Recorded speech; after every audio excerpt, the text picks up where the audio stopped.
Color has a huge impact, not only used to help readability, to reduce friction and any tension and stress, but it can actually help increase conversions. The way it works is pretty simple. When you have too many colors on the page, it distracts people. So you want to have one color that is for the call to action button. And that's going to make the call to action button stand out. Don't have any other element on the page with that color. When I'm speaking about colors, I don't just mean call to action button or font.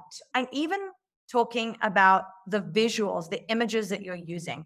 If your images have too many colors, it's going to be distracting and hard to read. Colors can also be used as directional cues. The idea is that the same elements always appear in the same colors so that when someone is on the page or if they come for the second time to your page, they recognize the call to action button immediately. They know what it looks like. They know that it's always pink. If I see a pink element on the page, that's the call to action. If I see a blue element on the page, then that is a testimonial.